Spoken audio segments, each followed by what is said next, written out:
Welcome to Prince Shorthand House. Exercise 5 and 6, monthly Progressive magazine, March 2021. Speed 80 words per minute. Ready? Start. Infrastructure development is the very backbone of any strategy aimed at achieving higher growth and large-scale employment generation. However, an unfortunate impression gained ground after the first phase of liberalization that the government will have less and less to do with infrastructure development. As a result, a slowdown has taken place in investments in this vital area of the economy. My government will substantially increase investments in infrastructure development. Simultaneously, private sector investments will receive far greater policy and implementation support. The Minister for Power has just recently announced wide-ranging initiatives on the power front. My government will take firm decisions and also support firm decisions of state governments to bring financial viability to the power sector. The state electricity boards are bankrupt and need restructuring. The drain on internally raised resources has to stop. In this regard, the country should take note of the bold but painful steps the Andhra Pradesh Chief Minister has taken to guard and raise the viability of power generation and distribution in his state. We also support in this regard the initiatives of the Orissa government. Delays in implementation have been the bane of infrastructure projects in India. They have led to not only cost and time overruns but also loss of opportunities in downstream income and employment generation. This neglect and waste will be positively addressed.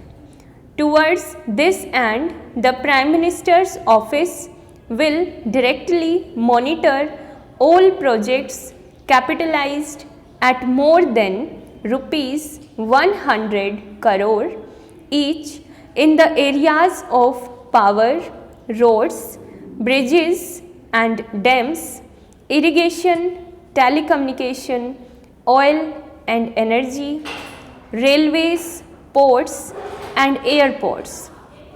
My office will seek a monthly progress report on all such projects and ensure that they are completed and commissioned on due dates. Agriculture is the very heart of our economy and culture.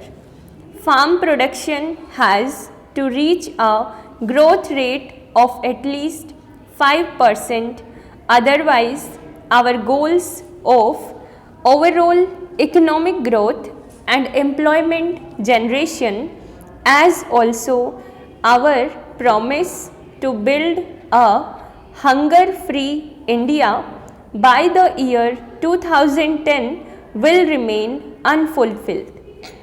Food security on a long-term basis is our urgent and immediate concern. Government plans to earmark substantial plan funds for public investment in agriculture, rural development, irrigation, horticulture, afforestation, wasteland development and related rural infrastructure. We will also pay special attention to the modernization of the agro-processing industry. It has immense potential for employment generation in the country now. Agro-processing industry provides a critical link between the agriculturist and the urban consumer. We will strengthen this link among other things by encouraging collaboration between the cooperative agriculture sector and the corporate sector. Opportunities in exports of food products will be vigorously pursued. We intend to give vastly higher policy attention to the small scale industry and Bhagidari sector, as these are important sources of self-employment. This sector makes the highest contribution to the country's GDP. My government will welcome suggestions from the CII and other industry organizations as how to provide to this sector critical developmental inputs such as easy, adequate and timely credit, marketing infrastructure and appropriate technology. Housing and construction are the greater generators of productive employment, next only to agriculture and services.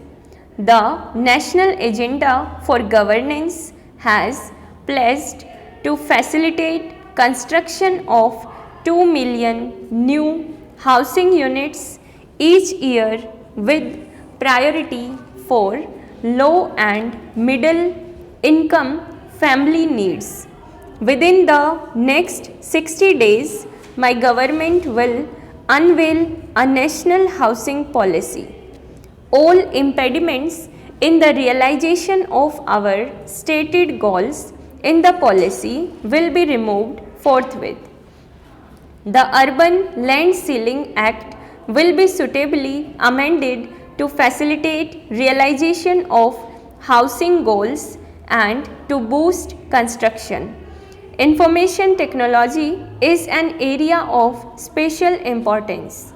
It has already revolutionized the world. No country can hope to develop global competitiveness if it ignores information technology.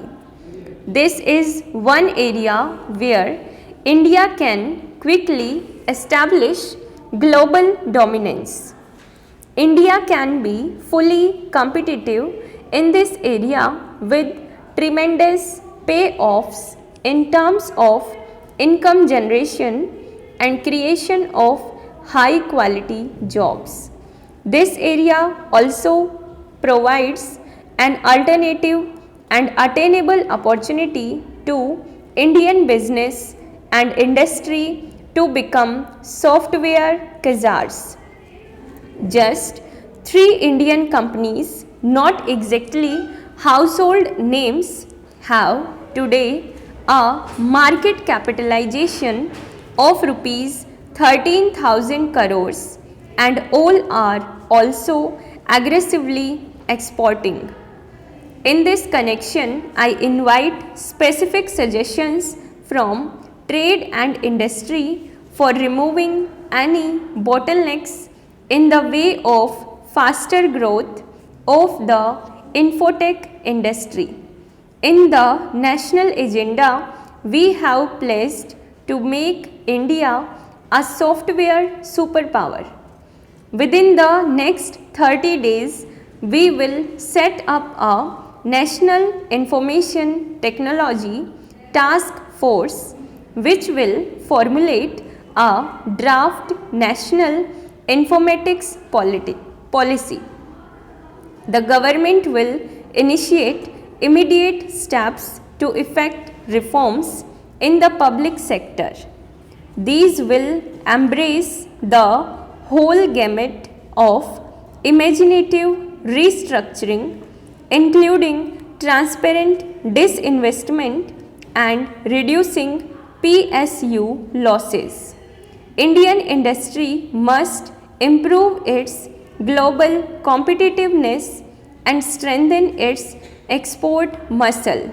We cannot succeed in Swadeshi development if we do not export. The new EXIM policy seeks to provide special support to our exporters as such. Stop.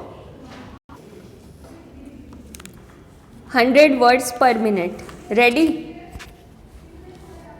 Start. Infrastructure development is the very backbone of any strategy aimed at achieving higher growth and large-scale employment generation.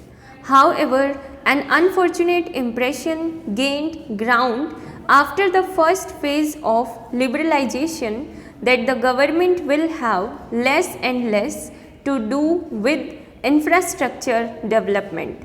As a result, a slowdown has taken place in investments in this vital area of the economy. My government will substantially increase investments in infrastructure development. Simultaneously, private sector investments will receive far greater policy and implementation support.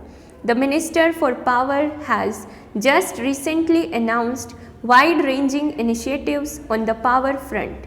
My government will take firm decisions and also support firm decisions of state governments to bring financial viability to the power sector. The state electricity boards are bankrupt and need restructuring. The drain on internally raised resources has to stop. In this regard, the country should take note of the bold but painful steps the Andhra Pradesh Chief Minister has taken to guard and raise the viability of power generation and distribution in his state. We also support in this regard the initiatives of the Odisha government. Delays in implementation have been the bane of infrastructure projects in India. They have led to not only cost and time overruns but also loss of opportunities in downstream income and employment generation. This neglect and waste will be positively addressed. Towards this end, the Prime Minister's office will directly monitor all projects capitalized at more than rupees 100 crore each in the areas of power, roads, bridges and dams, irrigation, telecommunication, oil and energy, railways, ports and airports. My office will seek a monthly progress report on all such projects and ensure that they are completed and commissioned on due dates. Agriculture is the very heart of our economy and culture. Farm production has to reach a growth rate of at least 5%, otherwise our goals of overall economic growth and employment generation as also our promise to build a hunger-free India by the year 2010 will remain unfulfilled. Food security on a long-term basis is our urgent and immediate concern. Government plans to earmark substantial plan funds for public investment in agriculture, rural development, irrigation, horticulture, afforestation, wasteland development and related rural infrastructure. We will also pay special attention to the modernization of the agro-processing industry. It has immense potential for employment generation in the country now. Agro-processing industry provides a critical link between the agriculturist and the urban consumer. We will strengthen this link, among other things, by encouraging collaboration between the cooperative agriculture sector and the corporate sector. Opportunities in exports of food products will be vigorously pursued. We intend to give vastly higher policy attention to the small scale industry and Bhagidari sector, as these are important sources of self-employment. This sector makes the highest contribution to the country's GDP. My government will welcome suggestions from the CII and other industry organizations as how to provide to this sector critical developmental inputs such as easy, adequate and timely credit, marketing infrastructure and appropriate technology. Housing and construction are the greater generators of productive employment, next only to agriculture and services. The national agenda for governance has pledged to facilitate construction of 2 million new housing units each year, with priority for low and middle income family needs. Within the next 60 days, my government will unveil a national housing policy. All impediments in the realization of our stated goals in the policy will be removed forthwith. The Urban Land Ceiling Act will be suitably amended to facilitate realization of housing goals and to boost construction. Information technology is an area of special importance. It has already revolutionized the world. No country can hope to develop global competitiveness if it ignores information technology. This is one area where India can quickly establish global dominance. India can be fully competitive in this area with tremendous payoffs in terms of income generation and creation of high quality jobs. This area also provides an alternative and attainable opportunity to Indian business and industry to become software Kajars. Just 3 Indian companies, not exactly household names, have today a market capitalization of rupees 13,000 crores and all are also aggressively exporting. In this connection, I invite specific suggestions from trade and industry for removing any bottlenecks in the way of faster growth of the infotech industry. In the national agenda, we have pledged to make India a software superpower. Within the next 30 days, we will set up a National Information Technology Task Force which will formulate a draft national informatics policy. The government will initiate immediate steps to effect reforms in the public sector. These will embrace the whole gamut of imaginative restructuring, including transparent disinvestment and reducing PSU losses. Indian industry must improve its global competitiveness and strengthen its export muscle. We cannot succeed in Swadeshi development if we do not export. The new EXIM policy seeks to provide special support to our exporters as such.